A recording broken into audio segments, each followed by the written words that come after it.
Buenos días todavía son buenos días. Seguimos aquí en Bien por Casa, son las 11:22 y estamos motivados, por supuesto. Después de esa rica anchoveta, después de tener a nuestros invitados, cada uno va a encontrar su motivación, la mejor forma de motivarse. Pero también ocurre que un día te levantas y estás así como, ¿sabes qué? No quiero. Oye, pero ¿y la chamba? ¿Tienes un proyecto? Sí, pero ¿y si no lo aprueban? Sí, pues. Y a veces da cólera cuando Sí, me da miedo. Te da miedo, pero ocurre y es totalmente normal, natural. ¿Qué pasa con mi pelo chato? ¿Te gusta mi pelo? Ah, es que me han traído corriendo, entonces el alboroto, se me han salido los pelos. Pero es una motivación también, chato, tómalo por el lado amable.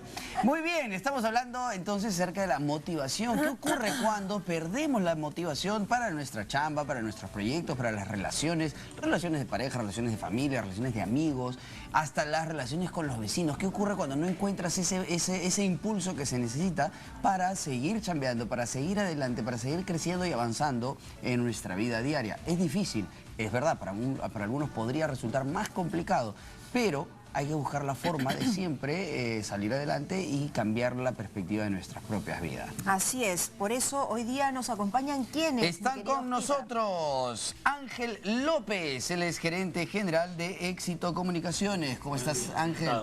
¿Cómo te va? Bienvenido. Tienes la combinación López, somos familia, y Ángel porque también somos pues, ¿no es cierto? Perfecto, gracias. Como parte de... Así es. Está también con nosotros Angélica Noriega, y es directora del Colegio Villa Persé. ¿Cómo estás? Buenos días, Bien, gracias Angélica por estar con nosotros. Motivada. Maravillas de ese colegio, ¿ah? Sí, es que es una maravilla. Sí, han dicho que es ahora la revelación de la educación. Ahora vamos a entrar en detalles. Y está con nosotros Julio Príncipe, él es consultor sistémico. ¿Cómo estás, Julio? ¿Cómo estás, Julio? Bienvenido. Bien, contento de estar con ustedes. Gracias por estar con nosotros, Príncipe. Chicos, qué temita de la motivación, ¿no? Y bueno, muchas personas dicen, sin motivación no hay éxito, ¿no? Porque además, digamos, ¿cómo vas a perseguir tus objetivos?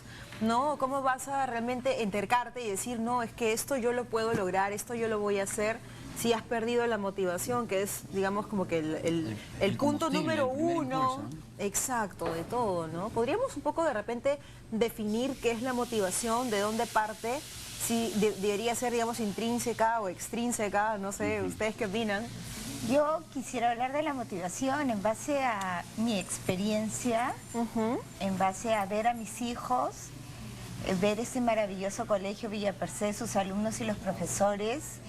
Y la motivación es una energía que te llega a hacer cosas que tú crees que es imposible, pero lo logras porque es un deseo y una fuerza interior, o sea, intrínseca, que se vuelve, te ayuda a la parte extrínseca porque es el entorno que te motiva a hacerlo.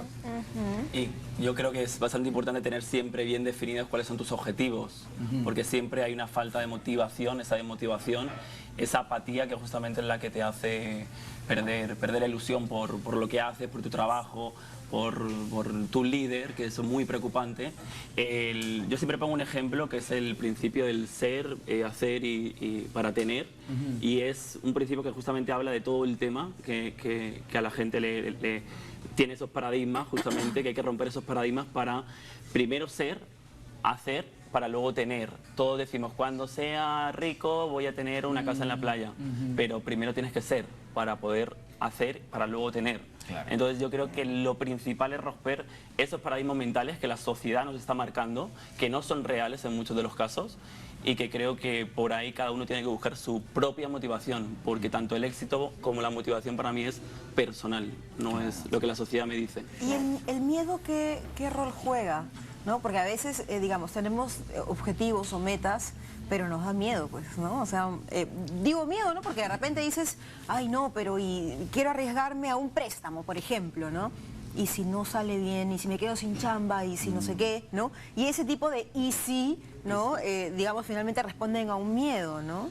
El miedo también juega un papel importante. Sí, sin duda, el miedo es El miedo está por una razón, y eso es importante también cuando lo vemos desde el punto de vista sistémico, es que todo lo que ocurre en nuestra vida, incluyendo la desmotivación, está al servicio de algo más importante.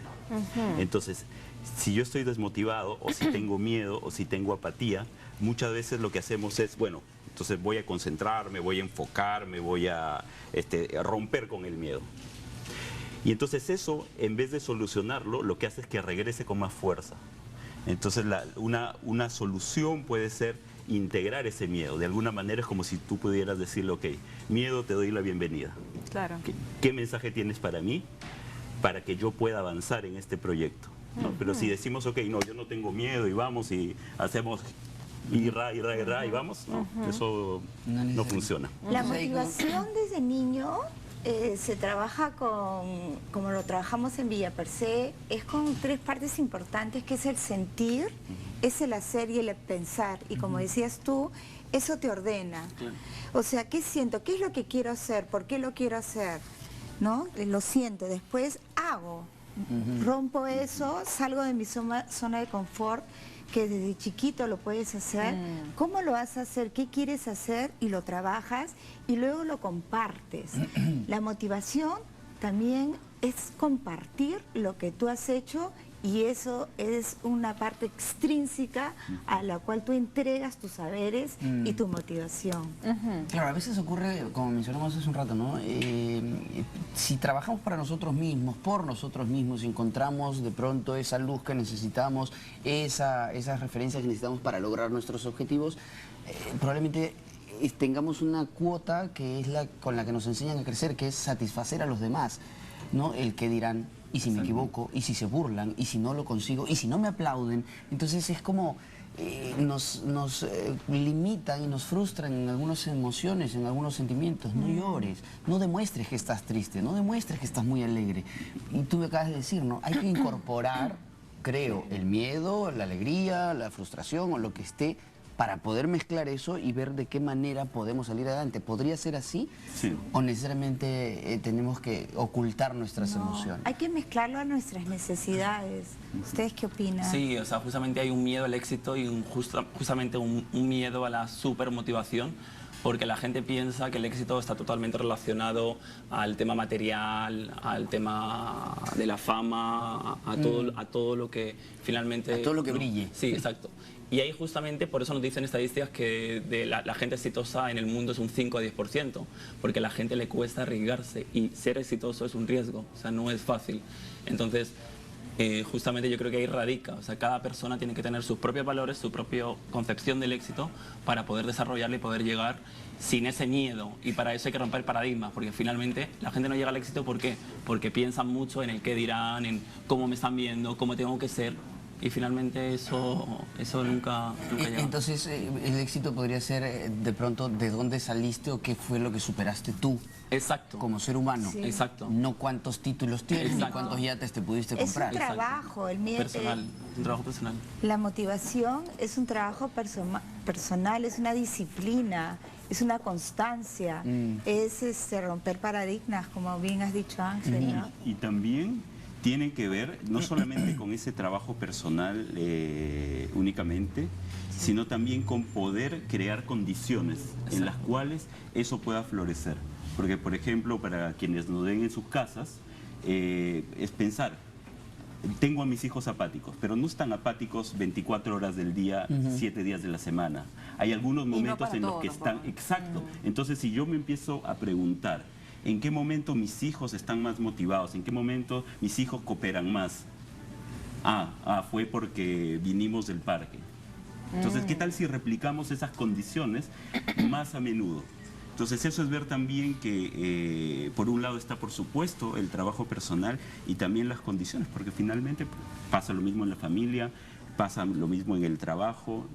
Si las condiciones no están dadas, yo puedo hacer muchísimo esfuerzo en motivarme y termino quemado, o sea, termino con burnout, ¿sí? Porque no me permiten tener el resultado o romper los paradigmas. Si en la empresa es que no es tan fácil no me romper dejan los paradigmas. romperlos. Muy poca gente quiere romper los paradigmas, sabe romper los paradigmas, porque romper paradigmas, por ejemplo, es poder renunciar a un trabajo en el cual no estás contento, en el cual no aguantas a tu jefe, Y lo haces, ¿por qué? Porque tienes ahí una motivación personal en la cual sabes que puedes dar mucho más, que no tienes a un líder que te está motivando, que llegas a tu casa y la pagas con tu familia, con tu pareja y con todo, porque hay que aguantar eso. O sea, lo que pasa es que también muchas veces, o sea, tomar ese tipo de decisiones de pronto tan importantes, si es que tienes toda una carga atrás tuyo, claro, también hay que pensar. Es difícil, ¿no? Porque claro, digamos, tú puedes decir, ok, ya yo me motivo porque no quiero ir a este trabajo porque, como tú dices, me llevo mal con el jefe, las condiciones son terribles, qué sé yo. Pero por otro lado, soy de pronto cabeza de familia, ¿no? Soy el que aporta principalmente, primordialmente con el sueldo, ¿no? Entonces, ¿cómo hago para yo poder tomar una decisión de este tipo? Pero, ¿qué les parece si nos vamos a un corte y luego me contestan esta pregunta y seguimos hablando pues de la motivación? Estamos motivadísimos aquí. Así que nos vamos al corte y regresamos aquí en Bien por Casa. No te muevas. Volveremos.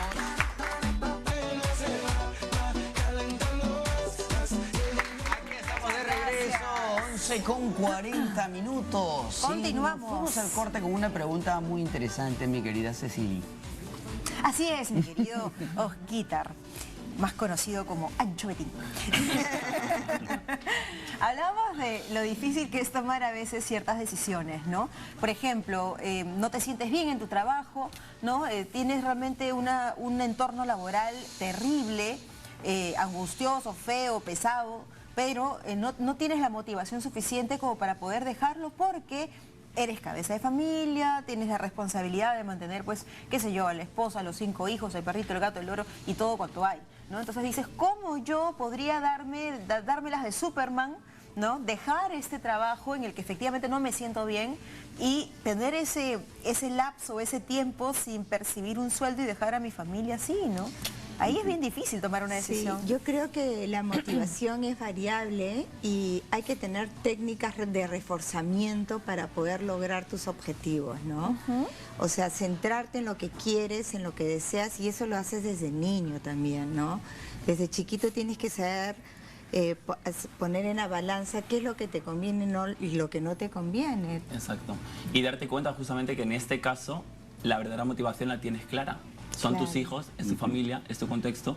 Si tú sigues estando mal en tu trabajo, con tu jefe, llegas a casa ¿con quién lo pagas? Con tu familia, con tus hijos, y no le das un buen rendimiento, no le das unos buenos valores, no le das nada porque estás enfuscado por una situación. Entonces yo creo que ahí está la respuesta. O sea, toda aquella gente que no tenga una motivación por hacer ese cambio personal, que lo haga por su familia y por su contexto, porque ahí está su gran motivación. O sea, verlo al revés. Claro, voltear la idea y decir, mi motivación es mi familia, mi gente, entonces, ¿qué más me va a motivar que eso? Nada. Entonces, obviamente no voy a renunciar a mi trabajo, pero voy a poner todo de mi parte para poder encontrar otro trabajo en un breve tiempo, con unas condiciones mejores y que ayuden a mi entorno y me ayuden a mí personalmente. Claro, entonces la motivación existe, esa es cuestión de, en estos casos, ¿no? De verla, Claro, de aclarar el panorama y de pronto organizarte, es decir, ya, en estos meses me voy a preocupar por de pronto ahorrar una cantidad de plata, de pronto conseguir una forma de tener un backup, un soporte. Planificarte. Y que me ayude a dar el gran salto, Y es ¿no? que siempre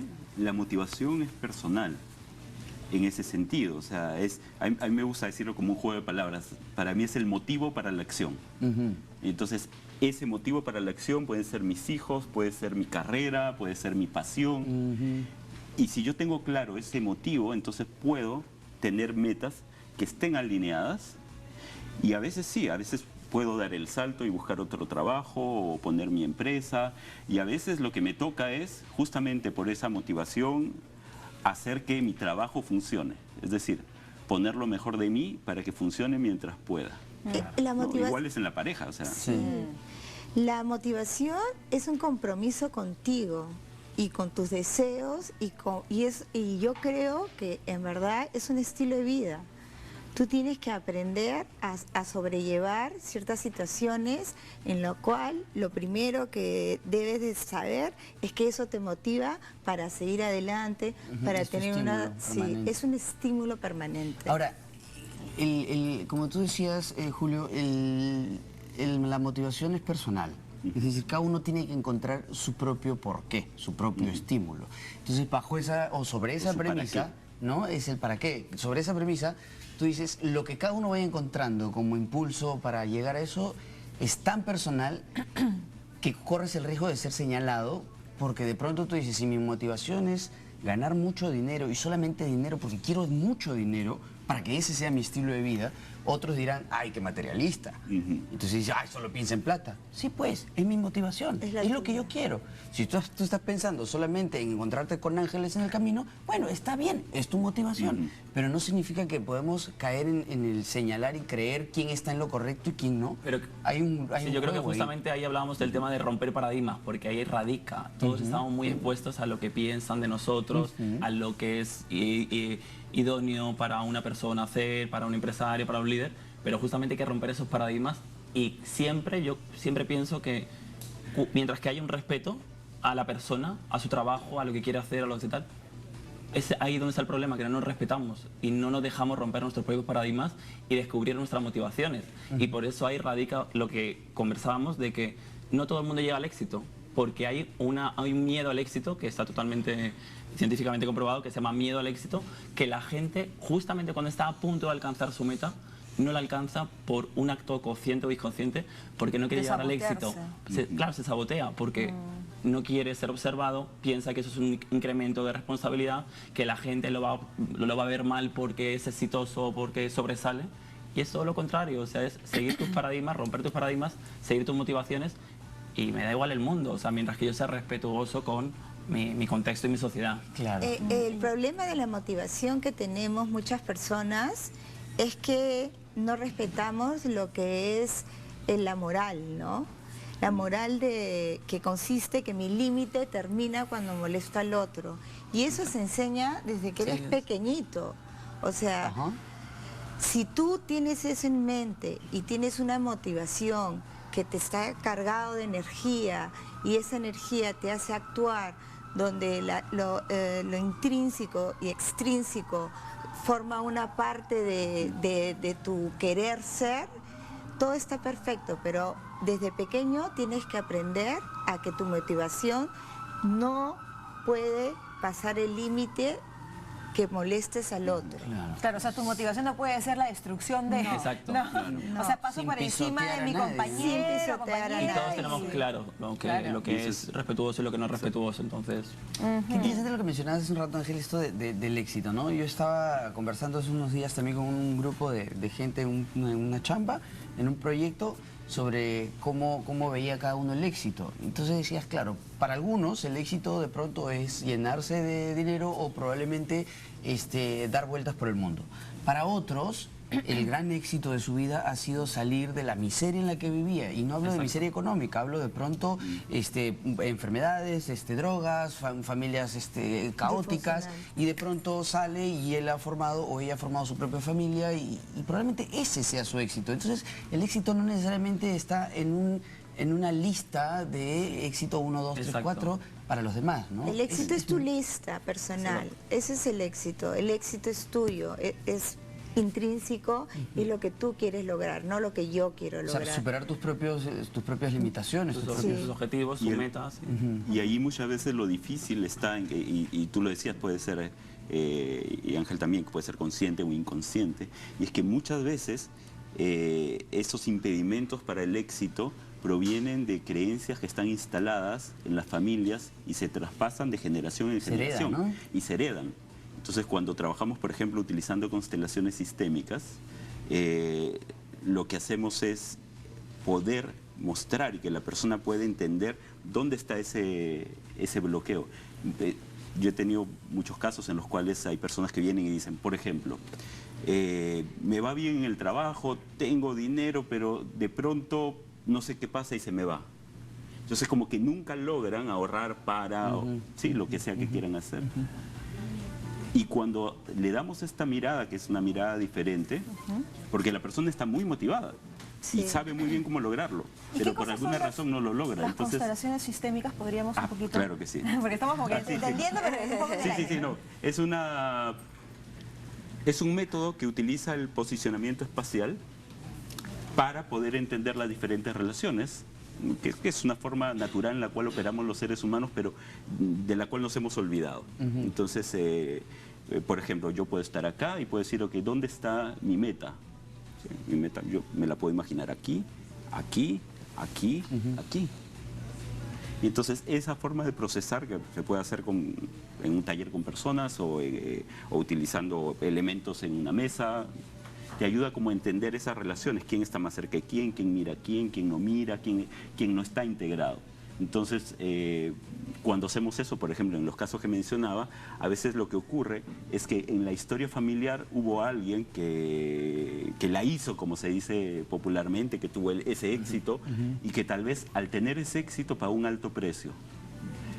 Fue estafado, fue muerto o se alejó y tuvo problemas con la familia.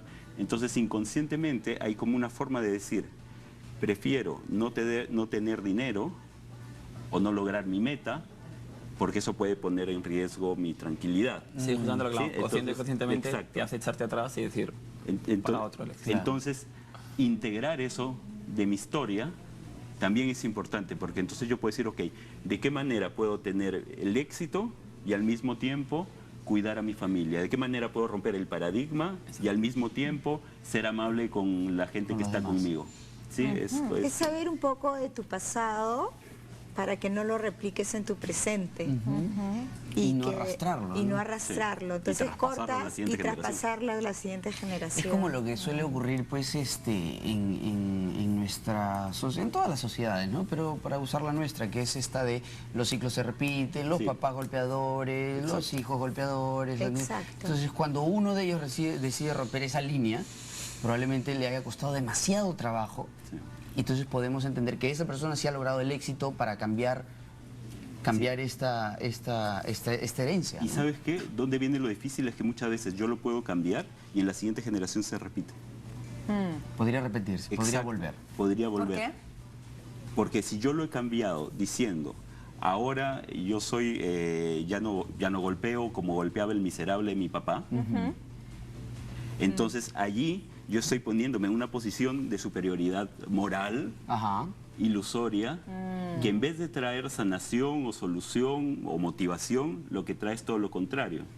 Entonces, es como si en una siguiente generación dijeran, ok, voy a honrar a mi abuelo, que ha sido visto mal por ti. Entonces, es una forma de... por eso, o sea, pero entonces, no es lo que hace, sino cómo se hace. No, y además... ¿Desde dónde se hace? ¿Desde dónde se hace? Y una cosa que creo que es importante es que hay que respetar la jerarquía.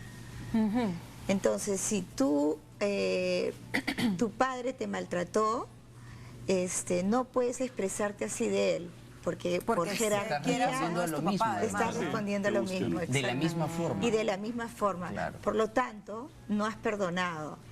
Y por eso se replica en Claro, es loco porque se puede aplicar en cualquier situación. O sea, porque ahorita hablamos de un padre, pero también puedes hablar de la madre que sufre, y dices, oye, todas las madres heredan el sufrimiento y no es así. O los hermanos, que el mayor siempre quiere tener la razón. O en las empresas. Los jefes. En las empresas. O los profesores con los alumnos. Y los ciclos se pueden repetir siempre. Sí. No se acaban. Bueno, pero qué increíble cómo, o sea, digamos, hemos empezado conversando de un tema, pero finalmente creo yo todo se resume a las bases, ¿verdad? Y las bases finalmente tienen que ver con, bueno, en este caso no podemos deslindarnos de nuestros padres y finalmente la formación que recibimos y la formación también que nosotros ya en el camino de adultos vamos separando, ¿no? Porque uno puede haber sido criado de una forma, pero en el camino uno elige cómo quiere, digamos, ser y cómo quiere criar a sus hijos, ¿no? Qué valores quiere enseñarle, transmitirle, incorporarle, pero teniendo en cuenta siempre el orden y el respeto, ¿no? Sí. Porque así uno no lo diga, ¿no? No puedes pasar por encima de la otra persona, así sea con el pensamiento, porque el pensamiento ya se convierte en verbo y en acción, pues. Sí, muy cierto. Exacto, exacto. Qué interesante. Ya de cada caso muy particular. Sí, se enseña desde pequeño, esto se enseña desde pequeño. ¿Cuál es tu propósito? ¿Qué es lo que deseas hacer? ¿Cómo lo vas a hacer? Uno tiene que ser muy socrático para enseñar o para darle el espacio a la motivación al niño, que pueda decidir, ¿no? En el ámbito educativo también es delicado. O sea, yo alguna vez he escuchado, y lo hemos comentado acá, cuando estábamos en el colegio escuchaban, en mi época, decían los profesores, ¿no? En mi época esto se aprendía de tal forma y tal forma, así que tú también. Con un reglazo. Con un reglazo. Entonces es como, qué injusto, ¿no? O sea, porque a mí me tocó eso, yo te lo tengo que sembrar a ti también. Sí. De pronto hay una cosa ahí que no se termina de entender. Y no se respeta la individualidad de la motivación del niño, Claro. ¿no? Que es importantísimo ahora. A pesar de que tenemos un mismo contexto físico humano, ojo, nariz, boca, somos diferentes, de la misma familia somos diferentes. Y no puedes enseñar lo mismo si hay una diversidad. Quiere decir que tú tienes que pensar en el niño que tiene ciertas habilidades, donde esa habilidad la puedes motivar para que rompas ese paradigma de que todos Exacto. podemos hacer lo y mismo. creo que justamente radica ahí, porque si no lo Radica haces desde un ahí. comienzo, los niños nacen todos iguales, finalmente. Claro. Porque viven en una sociedad donde todos tienen que ser iguales, misma educación, mismos... Claro, uno puede enseñar, pero también no puede pretender la misma respuesta de todos. No, Exacto. O sea, unos tendrán más aversión, otros serán más distantes, otros serán de pronto más intensos, más pasionales, qué sé yo, cada uno va a tener una respuesta de acuerdo a su inteligencia emocional también, a su Sí, propia exacto. formación. Ni los mismos gustos. Ahora, una pregunta para terminar y para Es ir. que está bonito, Lila. ¿A todos nos tiene que gustar estudiar?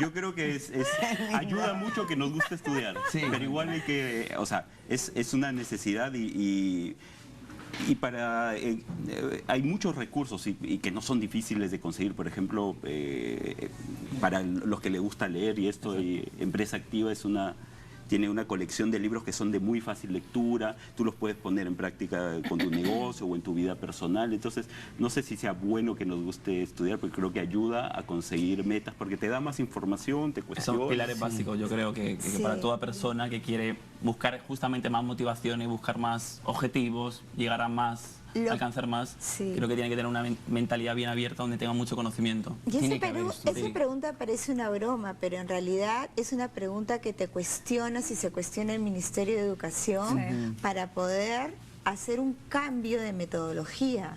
O sea, tú no puedes estar ya mirando la nuca al otro niño, Ni porque eso copiando era de en la la pizarra y revolución copien en el industrial. cuaderno. Y Exacto. no puedes copiar. Totalmente. Entonces, y además... ¿así te gustaría aprender a estudiar? Esa es la pregunta. Claro, porque Claro. además la pregunta de muchos padres de familia, y te lo decimos porque lo vemos acá casi todos los días, es ¿cómo motivo a mis hijos para el estudio?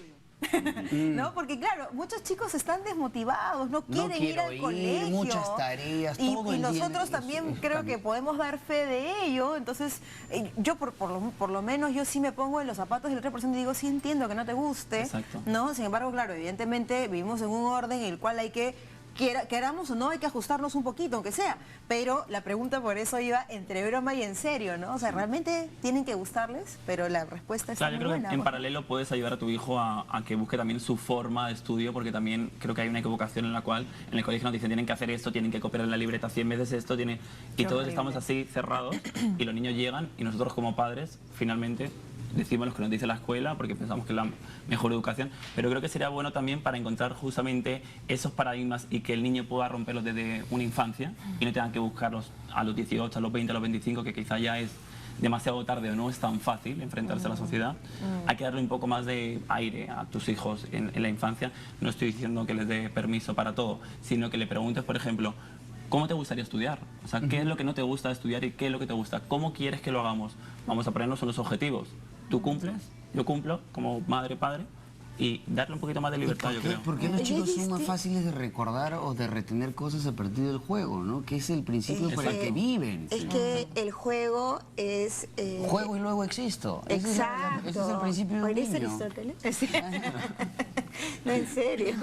La aprendizaje Bueno, y en secundaria es converso, luego existo también, ¿no? Porque ahí es donde se viene, Hago todos se vuelven amigos, loros, sí, claro. se vuelve ¿no? Y también yo quiero recordar algo más, y es que hay mucha tendencia a etiquetar a los chicos. Si tienes siglas TDAH y cosas Ay, qué así. horrible. Pero Y yo la siento que verdad esa es una limitación de los profesores. es una, Perdónenme, pero los siento pones que en una es así. caja a los chicos Sí, horrible. y no sales de eso. O sea, que el chico que se para, que no puede estar quieto, que el chico que los mandan a terapia, los mandan... Y yo digo, ¿y por qué no te preparas tú como profesora o como profesor para poder Para atender poder más Peor es cuando, y peor aún es Catalogan. cuando dicen, ese chico es especial. Es Sí, especial, es No, hiperactivo. y lo peor es cuando te mandan en la nota, en tu cuaderno de registro. Su hijo habla mucho, su hijo se mueve mucho, su hijo... Entonces tú le tienes que contestar, ¿y tú qué haces para que mi hijo no se aburra? Porque en verdad... Sí. ¿no? Hay una historia que también justo leí a propósito de este tema de los colegios, ¿no? Un chico llega a su casa con una mala anotación en la agenda y le dicen, ha salido muy mal en matemáticas, pero muy bien en pintura. Entonces la pregunta es, ¿y qué vas a hacer con tu hijo? ¿Le voy a poner un profesor de matemáticas? No, refuérzale la pintura, va a ser un gran artista. Entonces es como, y si fuera al revés... Entonces le va muy mal en deportes, pero le va muy bien en ciencias, pues refuérzale la ciencia. O sea, eso es lo que hay que hacer, ¿no? Esa es la mentalidad. Eso se llama las inteligencias múltiples, Claro, que lógico. ahora tiene que realmente implantarse en los colegios. Angélica, cuando yo sea ministro de Educación vamos a conversar. Ya, no te olvides, por favor. Chicos, Muchas muchísimas gracias. Un aplauso para ustedes. Lamentablemente se nos ha ido el tiempo, eso no me motiva cuando se ve el tiempo tan rápido. Pero lo que te va a motivar es lo que viene a continuación, porque en nuestra secuencia ¿Cómo haríamos? Vas a aprender a preparar una deliciosa crema volteada. ¿Sabes cómo se prepara la crema volteada? No. Volteándola. Que se retire, por favor. Gracias a nuestros invitados. Nos vamos al corte y regresamos con más. Volveremos. Para Belisandra.